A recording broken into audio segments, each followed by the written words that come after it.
அனைவருக்கும் வணக்கம். நம்ம இன்றைக்கி என்ன பார்க்க போகிறோம் அப்படின்னா, ரஷ்யா உக்ரைன் வார் தான் பார்க்க போகிறோம். ரஷ்யா உக்ரைன் வார் இன்றைக்கி எங்கெங்கேயோ திரும்பி இப்போ கடைசியாக பீஸ்க்கு வந்திருக்கு. அதுக்கு முக்கியமான காரணம் உக்ரைனோட எல்லா டாக்டிக்ஸும் நம்ம ரஷ்யா முன்னாடி இல்லை தோற்று போனது தான். ஏன்னா உக்ரைன் அந்தளவுக்கு பிளான் பண்ணி பண்ணலன்னு தான் சொல்லணும்.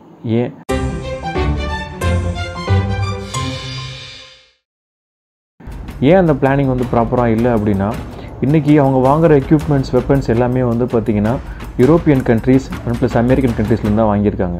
இப்போது அந்த வெப்பன்ஸ் எல்லாம் யூஸ் பண்ணுறதுக்கு இவங்களுக்கு போதிய நேரமும் இல்லை, போதிய ஆளுங்களும் இல்லை.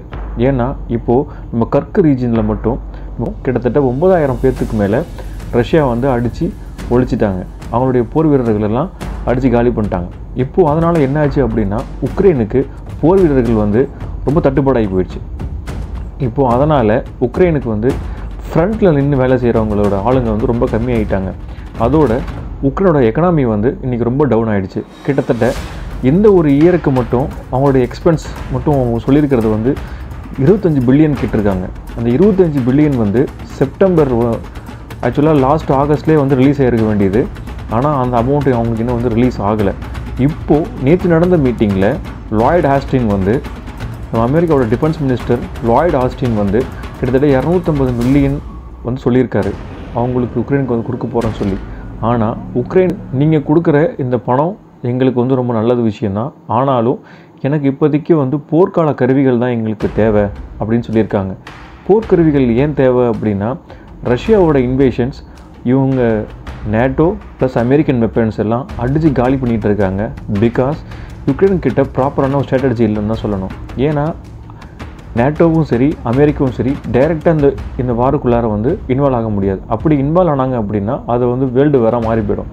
ஸோ அந்த வேர்ல்டு வாரை அவங்க மூலியமாக இன்வைட் பண்ணக்கூடாது அப்படிங்கிறதுக்காக அவங்க இங்கேருந்து கண்ட்ரிஸ்க்கு கூப்பிட்டு போய், அதே மாதிரி அமெரிக்காவை கூட்டிகிட்டு போய் அங்கே ஃபுல்லாக ட்ரைனிங் கொடுத்து அங்கேருந்து அவங்களுக்கு திரும்ப இங்கே அமுச்சு விட்றாங்க. உக்ரைன் அமுச்சு விட்டு உக்ரைன்லேருந்து அவங்க திரும்ப அந்த தாக்குதலில் இது பண்ணிகிட்டு இருக்காங்க. யார்? ரஷ்யா மேலே. எக்கனாமி கம்ப்ளீட்டாக டவுன் ஆகிடுச்சு. அதுக்கு முக்கியமான காரணம் நம்ம உக்ரைன் ஒரு தப்பான முடிவு எடுத்தாங்க. அது என்ன முடிவு அப்படின்னா, அந்த கர்க் ரீஜியனில் அவங்க போய் அட்டாக் பண்ணுறது. அந்த முடிவை ஜெலன்ஸ்கி எடுக்காமல் இருந்திருக்கணும். பிகாஸ் இப்போது அந்த ரீஜியனில் அவர் கை வச்சதுனால கிட்டத்தட்ட அவருக்கு ஒரு 9000க்கு மேலே அவர் வீரர்கள் எல்லாமே இறந்து போயிட்டாங்க. இந்த மீன் டைம் இப்போது இறந்து போன குடும்பங்களுக்கும் ப்ராப்பராக அவங்களால பார்த்திங்கன்னா செட்டில்மெண்ட் பண்ண முடியல. மீன் டைம் உக்ரைனோட எக்கனாமி ரொம்ப டல் ஆகிடுச்சு. இப்போது அவங்களுடைய சோல்ஜர்ஸ்க்கே பணம் கொடுக்க முடியாத ஒரு நிலைமையில் உக்ரைன் இப்போ இருக்காங்க.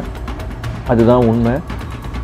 உக்ரைன் இப்போது தவறான முடிவு எடுத்ததுனால அமெரிக்காவும் நேட்டோவும் இப்போ அவங்களுக்கு சரியான வகையில் ஆயுத உதவிகள், அதே மாதிரி பொருளாதார உதவிகள்லாம் செய்கிறதுக்கு ரொம்ப தயங்குறாங்க.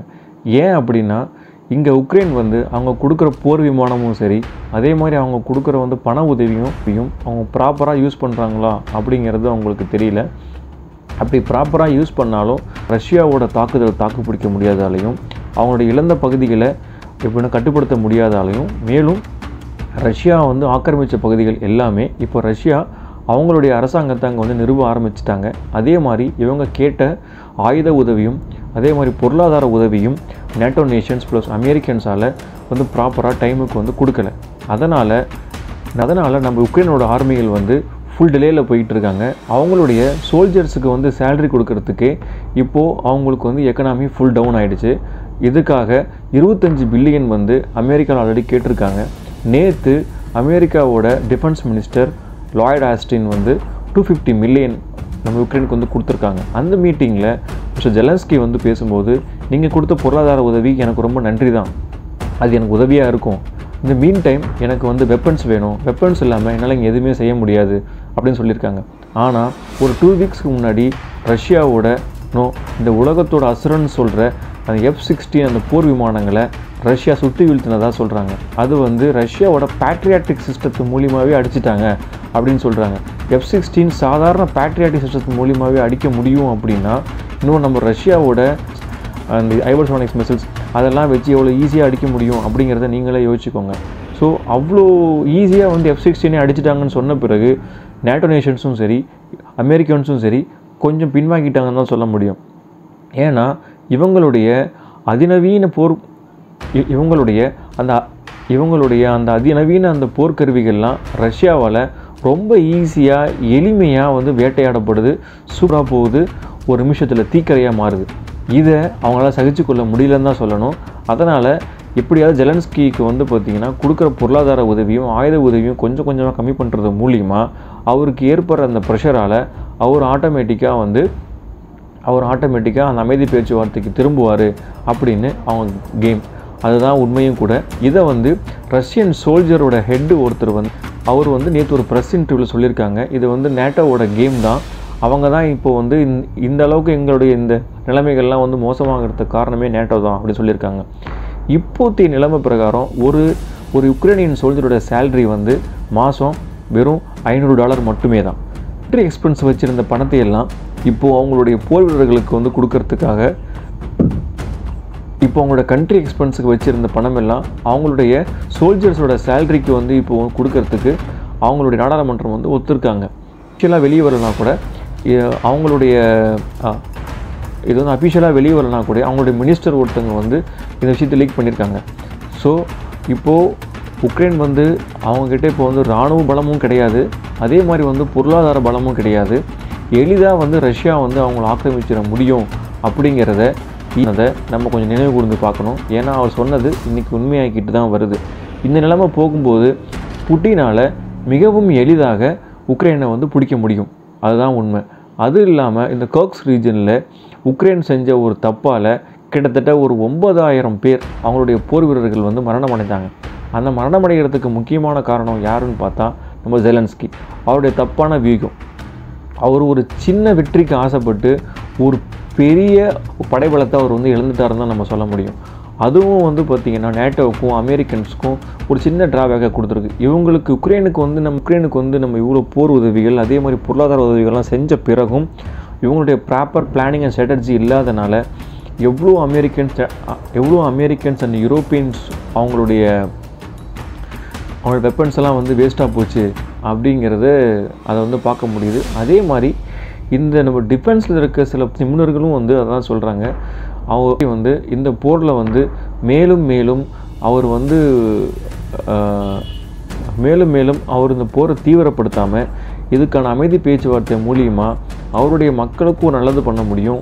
அதே மாதிரி அவர் இழந்த பகுதிகளையும் இதுக்கு மேலே இழக்காமலும் அவங்களோட வந்து காப்பாற்றி கொள்ள முடியும் அப்படிங்கிறத சொல்கிறாங்க.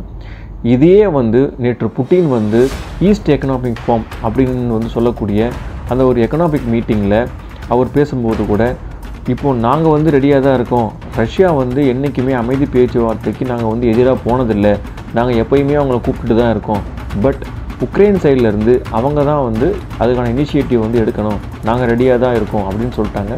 அதே மாதிரி புட்டின் வந்து நம்ம சைனா, பிரேசில், இந்தியா அவங்கெல்லாம் வந்து எனக்கு ரொம்ப நம்பகமான நாடுகள், so they are trust வர்த்தி. Actually அவங்க மூலியமாக இதை வந்து செய்யும்போது அது கண்டிப்பாக ஒரு நல்ல முடிவுக்கு தான் வரும் அப்படின்னு அவரும் சொல்கிறார். ஸோ புட்டின் ரெடியாக இருக்கார். உக்ரைன் வந்து அவங்க தான் கொஞ்சம் மறந்து பிடிச்சிட்டு இருக்காங்க. அவங்க இன்னமும் இந்த நேட்டோ நேஷன்ஸ் ப்ளஸ் அமெரிக்கன்ஸை நம்பி இன்னும் அவங்களுடைய மக்களுக்கு இன்னும் எவ்வளோ தொந்தரவு கொடுக்க போகிறாங்க அப்படிங்கிறது நமக்கு இன்னும் தெரியல. டே பை டே அவங்களோட சோல்ஜர்ஸ் எல்லாம் வந்து இறந்துக்கிட்டு தான் இருக்காங்க, அவங்க வெப்பன்ஸ்லாம் அழிஞ்சிக்கிட்டு தான் இருக்குது, அவங்க எக்கனாமி இன்னும் டவுனில் போய்கிட்டு தான் இருக்குது, அவங்க மக்களால் ஒரு நிம்மதியான வாழ முடியல. அதுவும் இல்லாமல் இன்றைக்கி உக்ரைனில் விடோஸோட எண்ணிக்கை வந்து அதிகமாகிட்டே இருக்குது பிகாஸ் ஆஃப் தி வார்.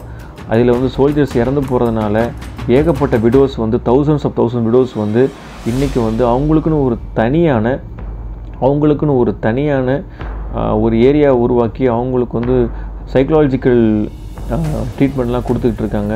இது முழுவதும் நடக்கிறதுக்கு முக்கியமான காரணம் யாருன்னா ஜெலன்ஸ்கி அவருடைய பிடிவாதத்தை விட்டு கொடுத்து அப்படின்னா இன்று ஒரு அறிக்கை விட்டுருக்காரு. அந்த அறிக்கையில் அவர் சொல்கிறது என்ன அப்படின்னா, நான் அமெரிக்கன்ஸையும் நேட்டோவையும் நம்பி நான் வந்து போரில் இறங்கணும், இன்றைக்கி எங்களுக்கு ஒரு இக்கட்டான சூழ்நிலை இருக்குது, நாங்கள் வந்து பொருளாதாரமும் வெப்பன்ஸும் எங்களுக்கு வந்து இல்லைங்கிறத அவரே ஓப்பனாக சொல்லியிருக்காரு. ஸோ இந்த போர் முடிவுக்கு வரும் அப்படின்னு நம்ம அனைவருமே நம்புகிறோம். ஏன்னா ரஷ்யாவோட தாக்குதல் அந்த மாதிரி இருக்குது. உக்ரைன் அவங்க இழப்பும் படுமோசமாக இருக்குது. விரைவில் இதுக்கு ஒரு தீர்வு வரும் அப்படின்னு நம்மளாம் நம்புகிறோம். மேலும் இது போன்ற செய்திகளுக்கு சப்ஸ்கிரைப், லைக், ஷேர். நன்றி.